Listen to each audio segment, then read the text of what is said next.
DLM trick with Anu sir के इस channel पे आप सभी का हार्दिक स्वागत है। तो साथियों, जैसा कि मैंने वादा किया था कि बौद्ध धर्म से संबंधित दूसरा वीडियो मैं लेकर बहुत ही जल्द आपके पास आ रहा हूं। तो अपने वादे के अनुसार आज मैं बौद्ध धर्म से संबंधित दूसरा प्रश्न, गौतम बुद्ध से संबंधित दूसरे प्रश्नों का वीडियो लेकर आ गया हूं। और इसमें है बहुत ही महत्वपूर्ण प्रश्न, बौद्ध संगीति जो अक्सर एग्जाम में पूछा जाता है।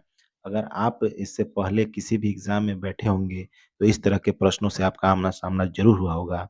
तो इसे याद करने का एक बहुत ही अच्छा ट्रिक है, एक टेबल फॉर्म में मैं इसको लेकर आया हूँ। आप इसे देखिए और याद करिए। तो आइए शुरू करते हैं बौद्ध संगीति का यह टेबल फॉर्म। देखिए, इसमें हमने लिखा है बौद्ध संगीति, ये प्रथम है, यानी कि प्रथम बौद्ध संगीति का आयोजन वर्ष 483 बीसी में हुआ था। स्थान था राजगिरी, राजा था अजातशत्रु और अध्यक्ष था महाकश्यप। प्रश्न को इसी तरह से पूछ, इसमें से चारों में से कोई एक को उठाकर एक प्रश्न बनाया जा सकता है। जैसे पूछा जा सकता है कि प्रथम बौद्ध संगीति का आयोजन किस वर्ष हुआ था, तो 483 बीसी में। या पूछा जा सकता है कि प्रथम बौद्ध संगीति का आयोजन स्थल कौन सा था, तो राजगिरी। या पूछा जा सकता है प्रथम बौद्ध संगीति के आयोजन के समय वहाँ का राजा कौन था, तो अजातशत्रु। या प्रथम बौद्ध संगीति का जो अध्यक्ष था वो कौन था, तो महाकश्यप। ये 4 प्रश्न है, इसको 4 तरह से पूछा जा सकता है। इन चारों को हमको सिलसिलेवार हमने इसे लिखा है और बहुत ही क्रम से लिखा है। आप इसे देखकर बहुत ही आसानी से याद कर सकते हैं। जैसे पहले आप इस तरह से याद कर सकते हैं, केवल वर्ष याद कर लिए 483, 383, 247, 102, बहुत ही आसान है। प्रथम, द्वितीय, तृतीय, चतुर्थ, 483, 383 बहुत ही आसानी से याद हो जाएगा ये। इसके बाद 247 और 102। इसके बाद स्थान को उसी क्रम से याद कीजिए। जैसे जिस क्रम से इसको याद किए हैं उसी क्रम से हम इसे याद कर सकते हैं। राजगिरी, वैशाली, पाटलिपुत्र, कुंडलवन, कश्मीर। 3 तो बिहार का क्षेत्र है, राजगिरी, वैशाली, पाटलिपुत्र और कुंडलवन, कश्मीर। इसके बाद राजा को उसी फॉर्मेट में याद कर लेंगे। अजातशत्रु, कालाशोक, अशोक। बहुत ही आसान ट्रिक, अजातशत्रु, कालाशोक, अशोक, फिर कनिष्क। इसके बाद अध्यक्ष को हम उसी तरह से याद कर सकते हैं, महाकश्यप, सभाकर्मी, मोगलीपुत्तिस। देखिए तीसरा है, तीसरा बौद्ध संगीति का आयोजन है, इसमें 30 लगा हुआ है। तो इस ट्रिक से हम याद कर सकते हैं 30, यानी कि तीसरा मोगलीपुत्तिस तीसरे बौद्ध संगीति का अध्यक्ष था, मोगलीपुत्तिस। इसके बाद वसुमित्र या अशोक। तो ये बौद्ध संगीति का जो आयोजन वर्ष है, स्थान है, राजा है, अध्यक्ष है, ये याद करने का टेबल फॉर्म बहुत ही अच्छा ट्रिक है। इस तरह से याद करें, इस तरह से एक क्रम से इसको याद करें। चारों का चारों बौद्ध संगीति आपको बहुत ही अच्छे तरह से कन्फर्म याद हो जाएगा। इसके बाद हम देखते हैं हीनयान और महायान से संबंधित प्रश्न कि इसमें क्या पूछे जाते हैं।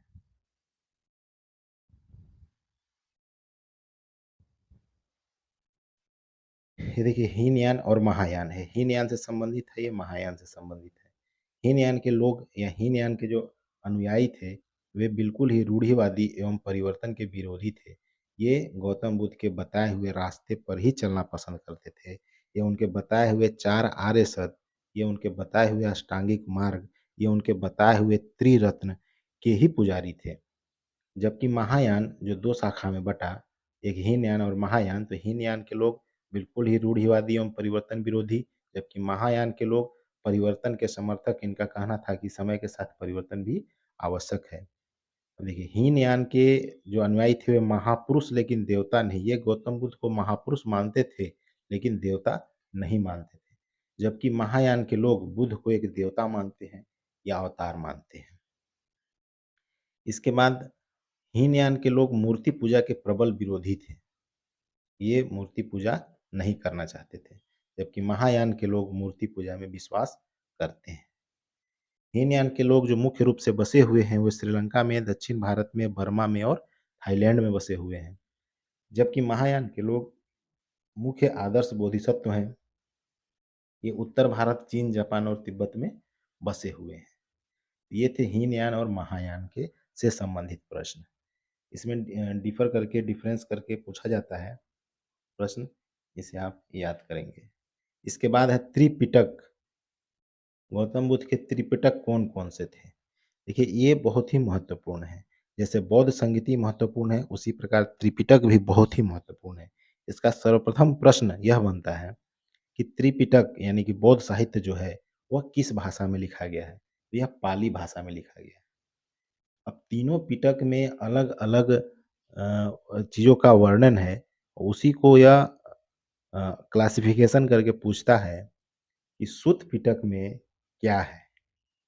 तो सुत्त पिटक में बुद्ध के उपदेश हैं। फिर पूछता है कि विनय पिटक में क्या है?